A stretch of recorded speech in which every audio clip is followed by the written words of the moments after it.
신문이요! 신문이요!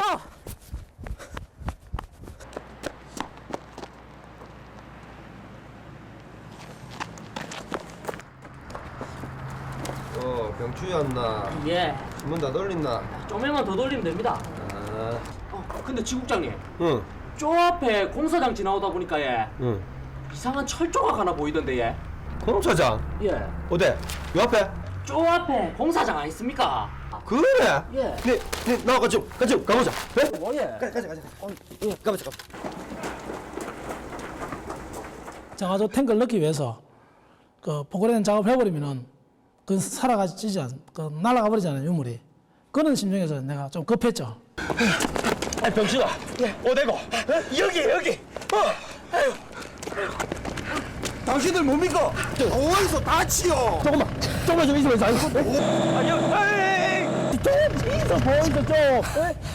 아유, 여보세요. 그 촌문화재 연구소죠? 아, 예. 이렇게 한편의 드라마처럼 마갑은 극적으로 발견된다. 유물 한쪽은 포크레인 삼날에 이미 훼손된 후였다.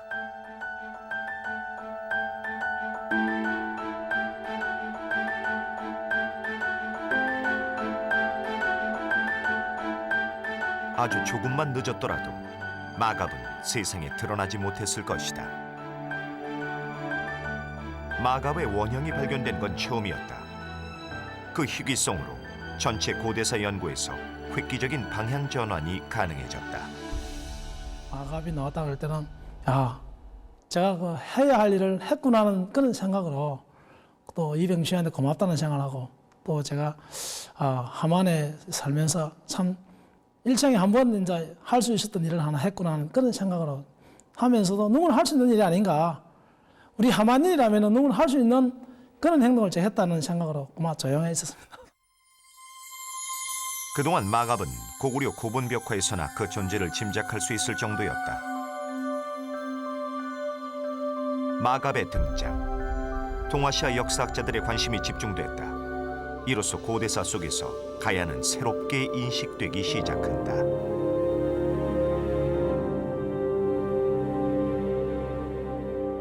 벽화에는 많이 있지만 고구려에서 이런 말 갑옷의 실물이 나온 적은 없고 함안에서만 유일하게 나왔습니다.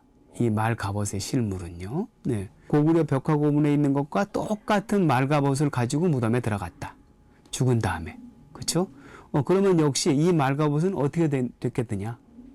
뭐 고구려와의 외교 관계에서 선물로 받았을 수도 있겠고 또 고구려와의 전쟁을 치르면서 전리품으로 획득했으니까 자랑스럽게 자기 무덤으로 가지고 들어갈 수도 있겠고 그 양쪽에 어느 쪽이든지 하여튼 지금 함안에 고구려의 말갑옷이 들어와 있는 건 분명한 역사적인 사실입니다.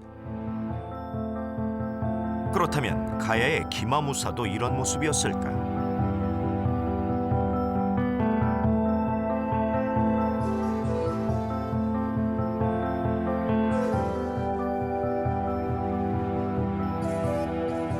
가야의 대표적 토기, 기마 인물형 토기를 통해 가야 기마무사의 실물은 더욱 선명해진다.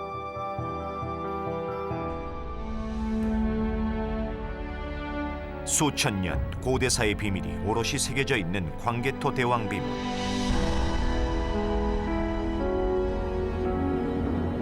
이 기록을 통해서 삼국 가야뿐 아니라 왜 지금의 일본과의 관계를 알 수 있다.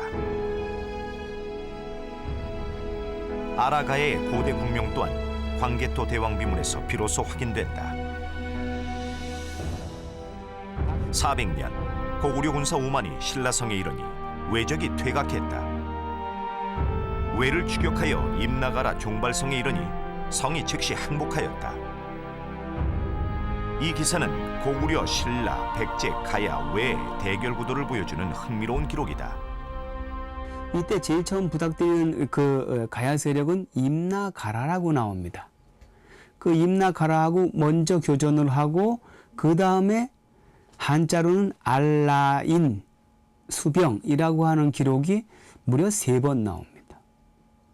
그래서 그 다음에는 일반적으로 우리가 예전부터 그러면 처음에는 임나가라라고 하는 가야 세력이 고구려 광개토왕 군대하고 싸웠고 그 다음에는 아라 군이 아라의 군대가 고구려를 상대로 싸웠구나. 이런 생각을 우리가 할 수가 있습니다. 알라인 수병은 아직 여러 가지 해석이 있지만 알라는 아라가야의 고대 국명일 가능성이 높다. 아라가야의 흔적은 여기서 끝나지 않는다.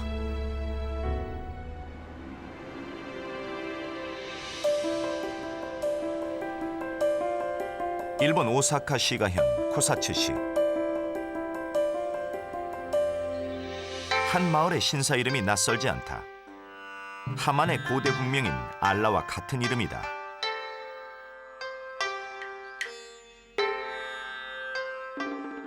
名前は、アラ神社でございます。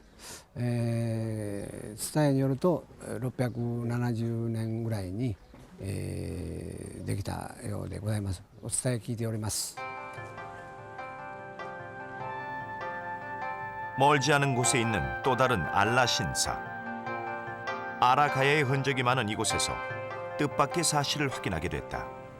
意味というとなかなか分かりにくいところがあるんで、ただその韓国の、方からお見えになったということしか分かりませんので。 일본 사람들은 1500년 전 한반도에서 건너온 이들을 자연스럽게 받아들이고 있었다. 그래서 시기가 좀 지나면 아나는 일본말에서 구멍이니까 구멍 혈자로 한자로 쓰기도 합니다. 그것도 또 하만 지역에서 진출한 사람들하고 또 관련이 있는 그런 지명이기도 한데요. 알라 신사가 있는 이 마을의 이름은 아나무라. 한자로는 혈촌이다. 지역명의 유래를 따져보면 하나의 어원에서 나온 것이다.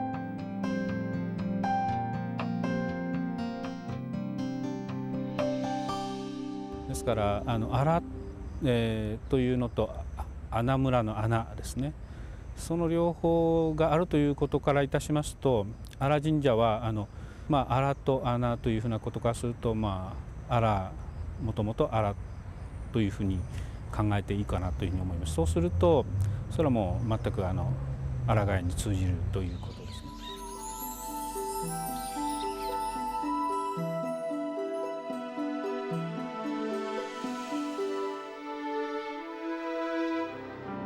유구한 역사를 이어온 하만. 고대의 역사 기록에는 희미한 자취만이 남아있다. 고구려 백제 신라 같은 경우에는 삼국 사기에 고구려 백제 신라를 중심으로 하는 역사 기록을 가지고 있잖아요. 물론 그것이 후대에 써진기도 하더라도 그렇기 때문에 국공명에 대해서 뭐 이론의 여지가 없죠. 그런데 가야 같은 경우에는 가야가 주체가 되는 역사 기록을 가지고 있지 않습니다. 그렇기 때문에 가야에 대한 국명도 여러 가지죠. 고구려 백제 신라 중심의 역사서 삼국사기와 삼국유사. 여기서 가야는 역사의 조연으로 잠시 등장할 뿐이다. 우선 하만의 그 가야 세력을 가리키는 그 이름에서는 흔히 지금 아라가야 이렇게 얘기를 합니다. 거기서 우리가 좀 생각해 봐야 될 게 그 아라하고 가야거든요. 우선 그 가야가 왜 붙어 있는지, 그건 뭐 가야의 나라니까 가야가 붙어 있을 것이다. 뭐 그렇게 생각하는 게 당연한데 사실은 이게 상당히 후대적인 명칭입니다. 고대 하만의 국명은 고려 행정구역명 아라에 가야를 붙여 후대에 의해 손쉽게 지어지게 된 것이다. 우리의 고대사는 북으로는 부여, 고구려, 동해 옥저로, 한반도 남부는 삼한으로 거슬러 올라간다. 그 후 고구려는 세력을 넓히고 마하는 백제, 진하는 신라로 통합된다. 그러나 변하는 12개의 여러 나라로 분리돼 있었다. 이것이 가야 제국이다. 그중 한 세력이 하만의 아라가야다. 가야 여러 나라가 엠파이어 아닙니다. 그 나라가 있으면 그 나라에 원래 있었던 그 맞는 위상을 우리가 역사로서 민중에게, 인민에게 소개하고 전달을 해야지 그걸 과대포장을 해서 하는 건 옳지 않다고 봅니다. 이는 삼국사기, 삼국유사에서 고대사에 엄연히 존재했던 가야의 기록이 소외된 것과 같은 맥락이다.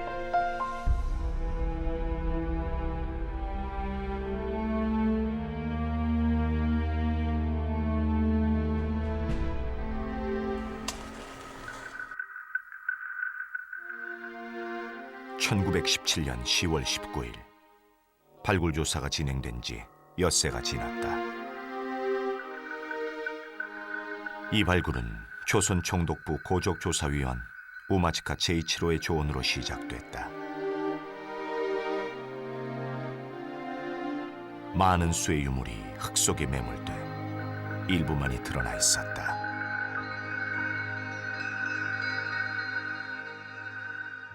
그 당시 일본 고고학자인 금서룡이라고 하는 이마니시 류가 발굴을 주도했습니다.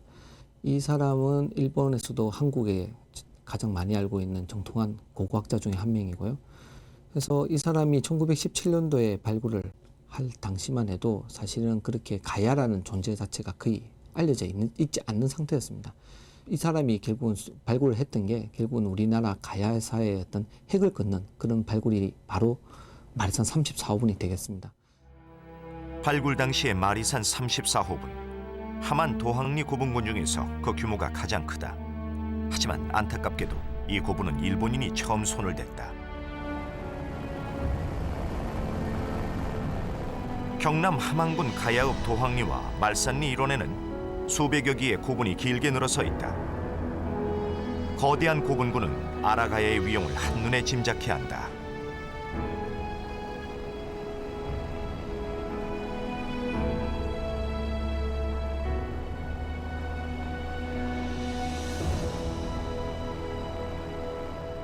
아라가야의 그 역사를 거의 그대로 알려주는 대표적인 고분으로 알려져 있는데요. 기원 전후한 시기의 그 유적에서부터 그리고 그 아라가야의 그 멸망까지를 나타내주는 다양한 형태의 그 무덤들이 확인이 된 바가 있습니다.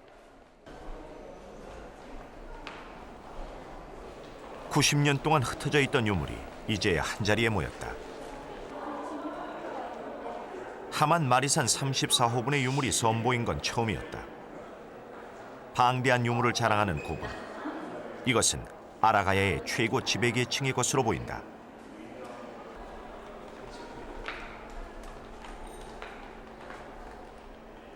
아라가야의 유물들은 화려했던 문화를 증명하는 데 손색이 없었다. 이는 아라가야가 미완의 고대 국가라는 인식에 물음표를 띄운다.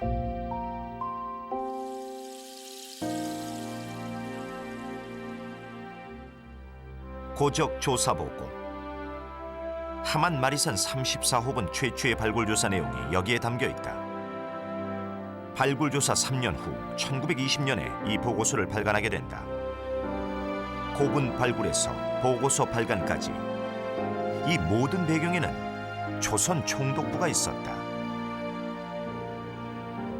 90년 전 같으면은 거의 우리나라의 고고학의 출발 시기였고요.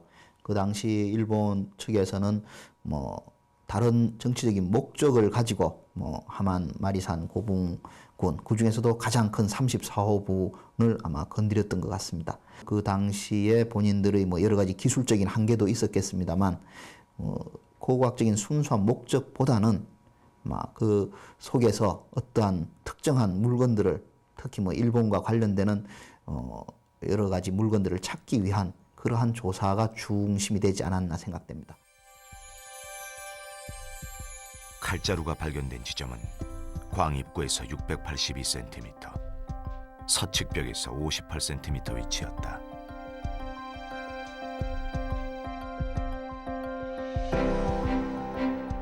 칼자루에는 직후문이라 불리는 문양이 새겨진 장식이 있었다. 일본에서는 종종 발견되었지만 한국에서는 처음 발견되는 것이다. 급하게 진행된 발굴 조사였지만 나름의 성과는 큰 것 같다. 암중 촬영 장비를 기다렸으나 도착하지 않아 고분 내부의 사진 자료는 결국 남기지 못했다. 그래서 유물 위치를 파악해 번호를 부여하고 그 위치를 표시한 후 유물을 차례대로 꺼냈다. 불과 열흘 정도의 라는 아주 짧은 그런 시간에 모든 조사를 마치고 그에 대한 개략적인 보고서는 있습니다만 사실 그 큰 고분을 발굴 조사하고 불과 한 100여 페이지에 달하는, 그것도 내용의 중심은 출토 유물의 그 명세 정도가 대부분인 그런 정도의 보고서를 낸 것에 대해서는 참으로 안타까운 그런 생각입니다. 마리산 34호분 유물 중 일본 사학자 이마니 시류가 눈여겨본 칼이다. 고적 조사 보고에 따르면 이 칼에는 사슴뿔로 만들어진 장식품이 있었다고 한다. 좀 더 세밀한 확인을 위해 김해 박물관 보존과학실에서 X선 촬영을 했다. 촬영 결과 칼 손잡이 부분에 녹각의 흔적이 남아있다는 것을 확인할 수 있었다. 하지만 사슴뿔로 된 장식품은 발굴 조사 당시 자료로만 확인이 가능하다. 사슴뿔 장식품에는 각 방향에 놀랍게도 상징적인 무늬가 새겨져 있었다.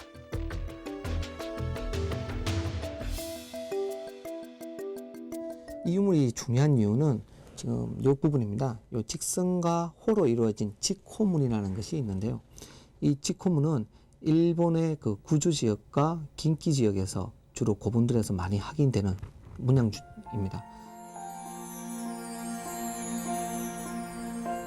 일본 나라현에 있는 천리대학 참고관. 동서양의 귀중한 역사 유물이 전시돼 있다. 일본 고분시대 유물의 보고 후로 유적. 이 시대는 한반도의 삼국시대와 비슷한 시기다. 여기서 우리는 다시 한번 직호무늬를 확인할 수 있었다.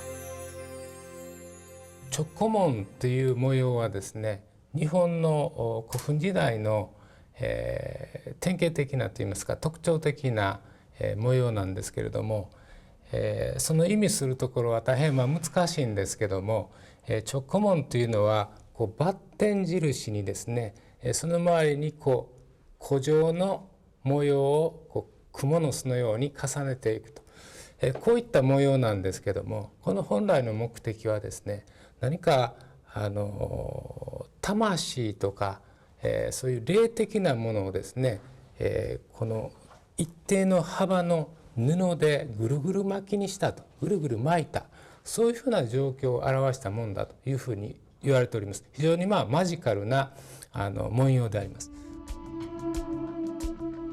이 직호문 도자는 무기의 용도보다는 일본 고분 시대의 신분을 나타내는 권력의 상징물 같은 것이었다. 녹각에 새겨진 직호문 하나로 역사의 조작은 시작됐다. 바로 이 우메하라, 즉 그 보고서 제일 뒤에 작성했던 사람이 이 유물을 근거로 해서 임나 일본 부수를 주장하게 되는 가장 중요한 유물들 중에 하나입니다. 고적 조사 보고에 실린 우메하라가 쓴 직호무늬 장식 칼에 대한 논고에는 이렇게 적혀 있다. 이 유물은 하만에서 출토된 것으로 오래전 이 땅에 일본 문화가 미쳤다는 것을 유물상으로 입증할 수 있다. 다시 말해 일본이 한반도를 200년간 지배했다는 것을 주장하고 있는 것이다. 일본이 그토록 하만에 집중했던 이유가 임나 일본부를 주장하기 위해서였다.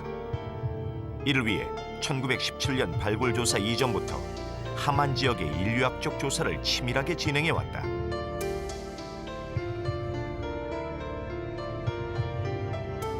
이는 1914년에 찍은 유리 원판 사진 자료를 통해 증명되고 있다. 이 1917년 이전에도 우리나라에 대한 어떤 역사, 가야에 대한 역사 이런 부분들을 상당히 본격적으로 치밀하게 조사를 하는 어떤 한 일환으로서 발굴을 했던 걸로 생각되고 그 이면에는 조선 총독부가 있었던 걸로 생각이 됩니다. 일본엔 1917년 이전의 하만 지역 고분조사 기록들이 남아있다. 이는 고대 아라가야 실체에 접근할 수 있는 중요한 자료들이다. 이게 이마니시 류무고예요. 이마니시 춘추라는 사람이 바로 이마니시 류의 아들이에요. 그래서 이마니시 류라는 사람 아들이 이제 도서로 갖고 있다가 이게 이제 기증을 한 거죠. 이만희 시류가 한반도에서 가져간 고분조사 자료들뿐만 아니라 고대 하만 관련 자료가 많았지만 취재 접근이 불가했다. 이곳에 소장된 우리 역사의 기록, 이것이 제자리를 찾을 때 구멍난 우리 고대사도 제대로 쓰여질 수 있을 것이다.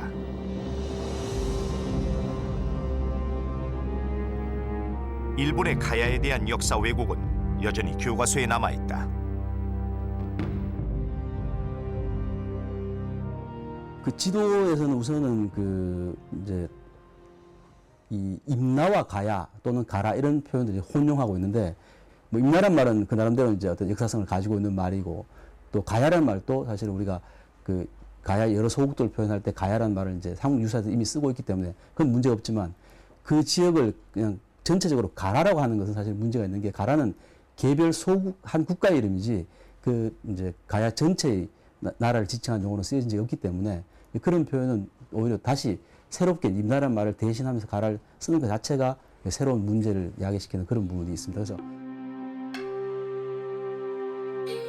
산천 출판사 일본 역사 교과서에는 6세기 한반도 지도에 알라라는 아라가야 고대 국명이 표기돼 있었다. 임나 일본부라고 하는 게 소재한 장소가 그 하만이라고 생각을 하고 있습니다. 그렇다고 해서 어떤 역사 기술 교과서 서술 자체에서는 그 뭐 알라에 대해서 언급하는 경우는 거의 없습니다. 그들이 하만에 집착했던 이유, 바로 임나 일본부가 존재했기 때문이었다.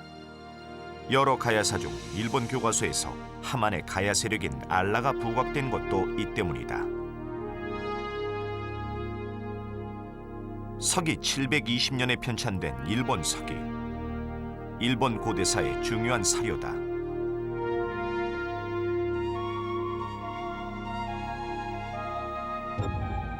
임나 일본부라는 역사적 허구도 여기서 뿌리를 찾을 수 있다.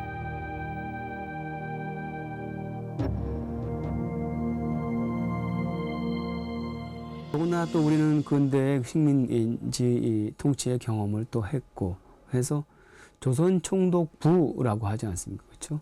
그래서 그 부라는 그 글자 때문에 통치기관이라든지 식민기관으로 생각되어 오기가 쉬웠습니다. 일본 서기가 편찬된 시기에는 일본에 고유 문자가 없었다. 그래서 한문으로 적다 보니 각 글자마다 각주가 빼곡히 적혀 있다. 일본 사람들도 원래 한문은 자기 글자는 아니지 않습니까?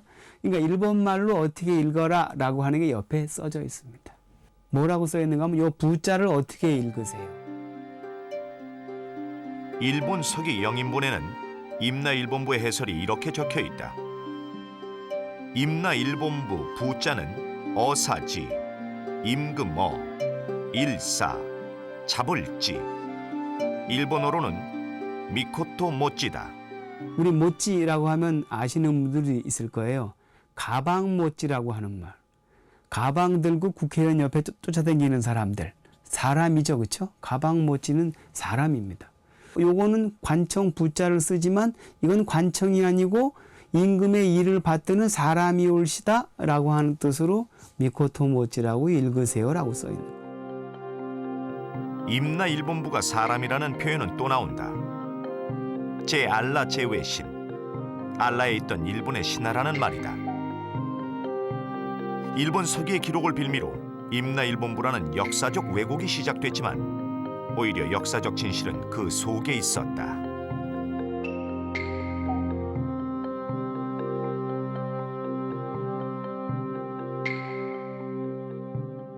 이걸 이제 식민지 시대부터 그리고 이제 그 일본 연구자들의 선입관, 그리고 우리 연구자들의 그 막연한 또 감정적인 반발, 이게 오가는 사이에 사실은 분명히 제가 지금 따로 뭐 특별한 해석을 한 게 아니고 일본 서기에 있는 그대로를 보는 건데, 그 다들 한꺼풀이 씌어가지고 그 씌은 뭐 시대라고 하는 그 장벽이겠죠. 씌어서 이런 그 말도 아닌 해석을 지금까지 해왔던 거죠.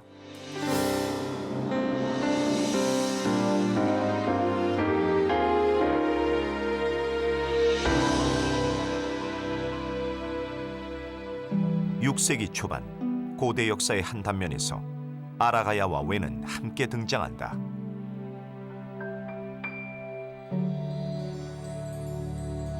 알라는 새로이 고당을 짓고 직사를 인도하여 올라갔다. 국주는 뒤따라 계단을 오르고 국내 대인으로서 미리 고당에 오른 사람은 한두 명이었다. 신라 백제 왜까지 참석한 아라가야에서 열린 국제회의 기록이다. 백제가 하동으로 진출한 속셈이 뻔한데 보고만 있으실 겁니까? 사실 이제 우리로선 신라도 믿지 못하겠소. 무슨 말씀인지 잘 모르겠습니다. 대왕마마, 고구려의 위상이 하늘을 찌를 듯하니 백제가 함부로 군사를 일으키진 못할 것이옵니다. 그리고 우리의 뜻을 신라에게 명백히 전하기 위해서 이렇게 회의를 연 것이 아니겠사옵니까? 맞습니다. 그런 의미에서 오늘 회의가 잘 진행되었으면 좋겠습니다. 근데 오늘 회의에 왜 백제 사신은 없는 것이지요?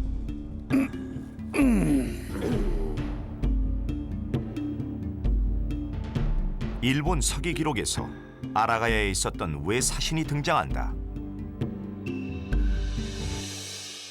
여기에는 만일 이제 그 왜의 등장과 관련되는 뭐 액면 그대로 다 받아들일 수는 없지만은 이 시점에 왜가 한반도 남부 지역에 일어났던 정세 변동에 관여를 했을 가능성은 충분히 상정해 볼 수 있습니다. 이 고당 회의에 참석한 왜 사신. 이들은 당시 하만 아라가야에 머물면서 외교 활동에 참여한다. 일본 역사학자들이 임나 일본부라 일컫던 것의 실체다. 신라와 백제를 극복하고 독자성을 유지하는데 그런 외교 활동에 적극적으로 참여하고 있거든요. 이런 것들을 볼 때 이네들이 외신들이 이런 활동들을 갖다 벌이는 이유들은 바로 알라로부터 아라가야로부터 그 선진 문물을 갖다 수용하기 위한. 그래서 왜는 가야로부터 선진 문물을 수용하기 위해서 가야와 밀접한 관계, 특히 아라가야와 밀접한 관계를 맺었다는 생각이 듭니다. 그래서 일본서계는 심지어는 이 하만의 그 당시에 와 있던 외의 사신들이 아라고 왕의 말만 듣는다라고 하는 백제 성왕의 불평이 몇 차례고 등장할 정도입니다. 이 회의를 통해 6세기 때 삼국과 함께 존재했던 아라가야를 확인할 수 있다. 또 기록에 따르면 백제의 사신 장군군 등은 당 아래에 있었다. 수개월간 회의는 계속되었으나 백제 사신은 뜰에 있는 것을 분하게 여겼다. 아라가야는 이 고당 회의를 통해 가야 세력을 침략하려는 백제와 신라를 제지하려 했다. 허나 백제와 손을 잡는 일은 이제 물 건너간 일 아니겠습니까? 그럼 이제 우리가 안심할 수 있도록 신라에서도 더 이상 가야 세력을 침략하지 않겠다는 약조 정도는 해주셔야겠습니다.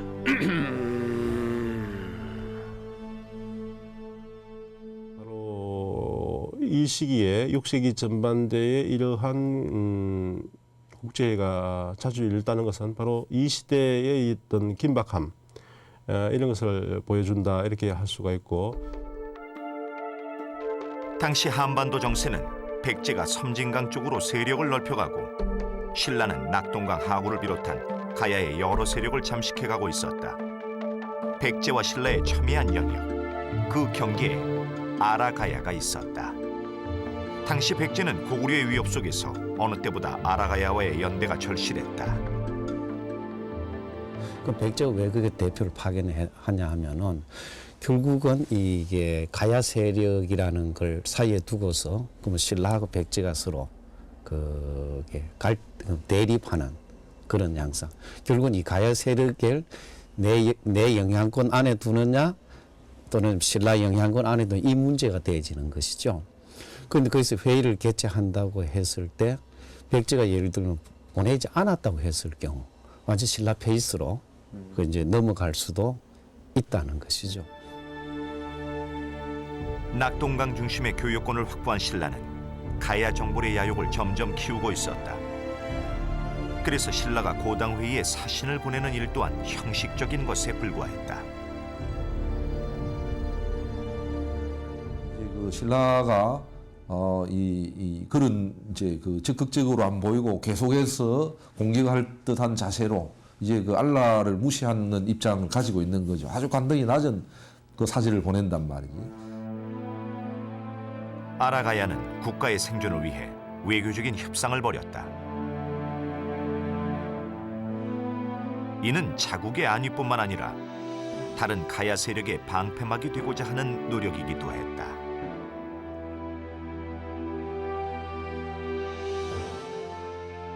가야 남부 이런 나라들 중에서 그 리더격인 이 아라가야가 어떤 외부로부터의 침략을 막고 스스로 독립하려고 하는, 즉 자존책이라고 할 수 있는 회의를 열었던 게 아라가야의 알라 고당 회의다, 이렇게 얘기를 할 수가 있겠습니다. 힘의 논리가 지배하던 고대 사회에서 아라가야가 펼친 외교 전략은 시대를 앞선 국가관이었다. 이런 상황에서 신라, 백제, 외는 각자 다른 입장을 가지고 회의에 참여했던 것이다. 오늘날 봤어도 사실은 뭐 그 국제관계에서는 똑같은 모습이다. 예나 지금이나 똑같은 모습이다. 자국의 이익을 어떻게 하면은 극대화하고 또 자국 이익을 최대한도로 지킬 거냐.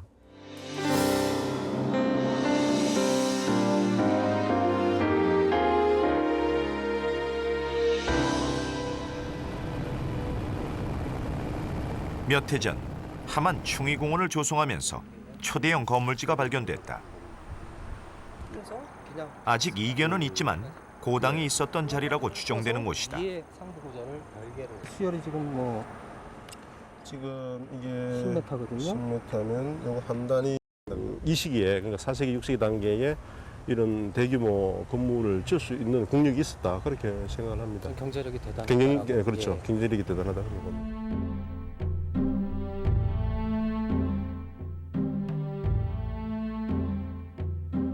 만일 이 건축물이 고당회의가 열린 건축물로 가정한다면 당시 건축 제작 기법으로는 매우 뛰어난 것이었다.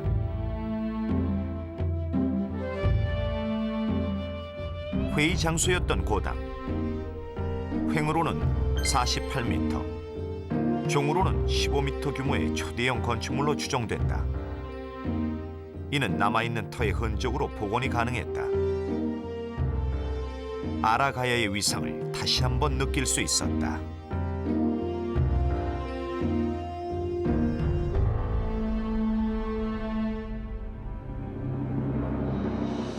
아라가야는 신라, 백제, 외가 참여하는 회의를 열기 위해 고당을 새로이 짓게 이룬다.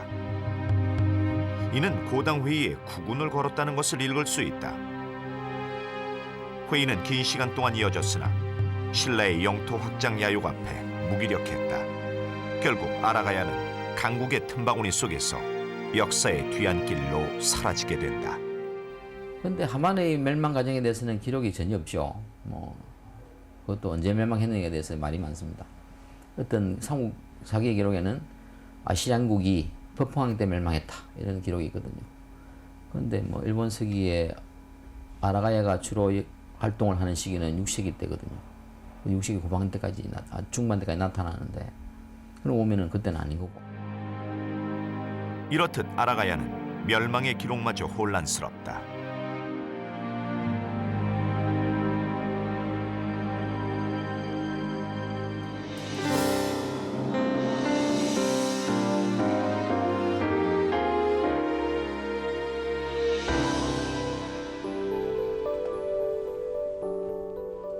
하만 박물관에서는 고고학적으로 매우 중요한 유물의 설명회가 있었다. 보기엔 그저 길고 시커먼 이 나무편 하나가 희미한 역사의 베일을 걷게 해준다. 목간, 종이 이전의 문자 기록이다. 나무편에 묵으로 글을 쓴 것으로 옛사람들의 생활상을 생생히 담고 있다.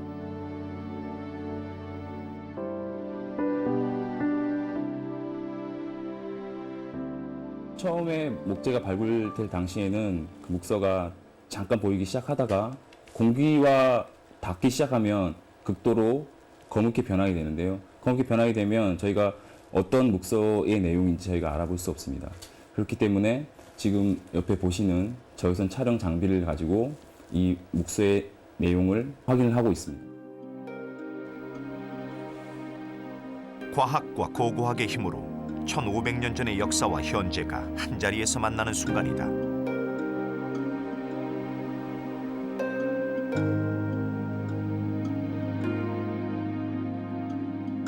물품 꼬리표 역할을 했던 목간, 구리벌, 당시 하만 인근의 지명, 일벌, 신라의 관등명, 부, 짐을지다의 표현이다.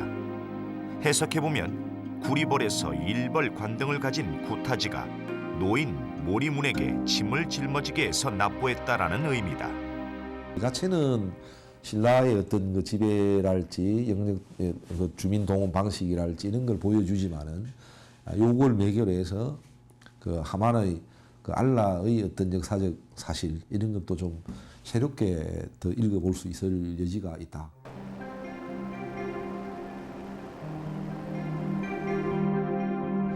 목간이 대량으로 출토된 곳은 하만의 성산산성이었다.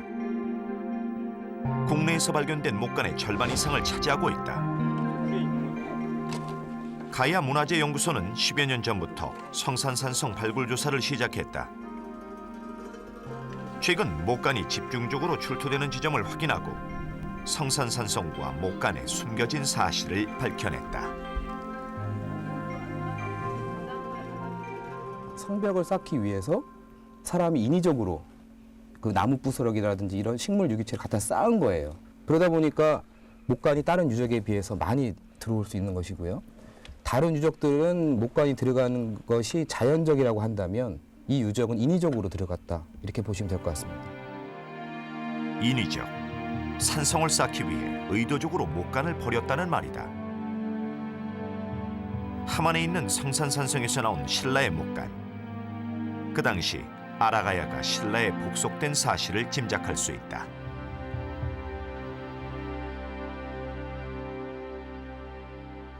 축조 연대하고 목간 자료가 거의 같은 동식이라고 하는, 의도적으로 그걸 메우기 위해 가지고 동원됐기 때문에 이거하고 이 성산산성의 축조하고 그렇게 시기가 멀지 않았다는 거. 거의 동시기에 이루어져 가지고 그 일본서 기록에 보면 이제 그래서 561년에 아라파사산을 쌓아서 일본에 대비했다라고 하는 이야기를 이제 할 수 있게 됐는데, 아라파사산이 다른 곳이 비정할 수 있는지를 모르겠는데 아마 그쪽일 가능성이 위선에 크다고 생각이 돼요. 그런데 이제 중요한 거는 뭐냐 하면 또 거기에 그 일본에 대비해서 쌓았다는 거죠. 그건 역으로 보면 뭘 의미하느냐 하면 일본과 그전 직전까지 하만 세력이 외 세력하고 긴밀하게 관계가 있었다는 걸 의미하는 겁니다. 신라의 입장에서 하만 아라가야는 전체 가야 세력 점령을 위한 교두보였다. 근데 그런 것들을 보면은 신라가 아라가야 지역에 굉장히 그 통치를 위한 그 관심들이 높았다는 걸 보여준다는 거죠. 그렇게 볼 때는 아라가야는 처절하게 항쟁했기 때문에 그 아라가야와 관련된 모든 이야기들이 아예 막 사라지게 만들었다. 이런 의도는 있지 않았나. 이런 추측도 해봅니다. 잊혀진 왕국 아라가야.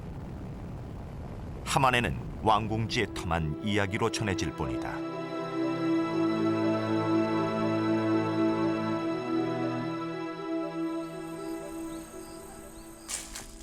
취재 중에도 아라가야의 한 고분이 도굴됐다. 도굴꾼이 여기를 찌르니까 밑에 석곽이 있다고 확인을 했겠죠. 그래서 여기를 구덩이를 파고 내부를 도굴해 간 겁니다. 아마도 이 밑에는 고분이 있다고 생각이 됩니다. 지금도 아라가야의 역사는 도굴로 사라지고 있다.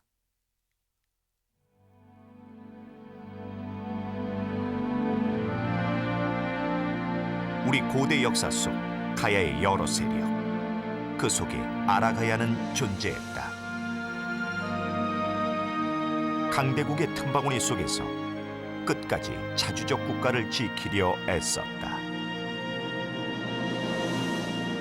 우리가 지금 생각해보면 왜 중앙집권적인 국가로 통합되지 않았냐라고 얘기했지만 그 당시의 사람들은 굳이 그럴 필요가 없었던 것인지도 모르죠.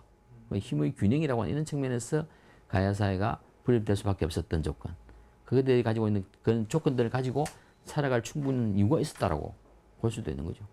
백제와 신라 사이에 끼어 있으면서도 이 상당한 그 200년 이상이나 그런 상황에서도 통합이 되지 못한 상태에서도 200년 이상이나 존속할 수가 있었다는 바탕에 그런 정치, 사회, 문화적 기반이 없었으면 그것이 불가능할 텐데, 그래서 이 점을 이제 그 중시해서 다시 자료를 보니까 우리가 지나치게 과거에 가야사를 낮추어서 평가하고 좀 도외시해 왔다.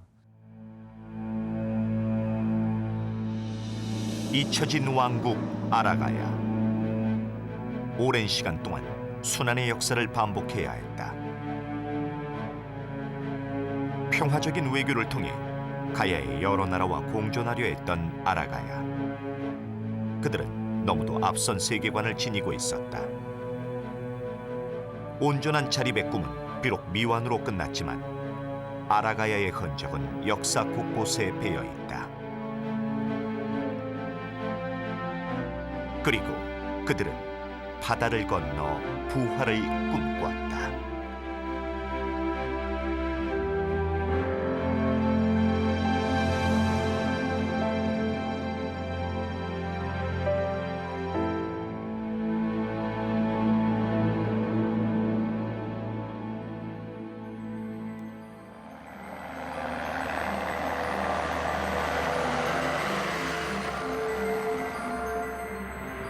찬란했던 아라가야 문화. 그 오래된 흔적은 일본 속에 고스란히 녹아 있었다.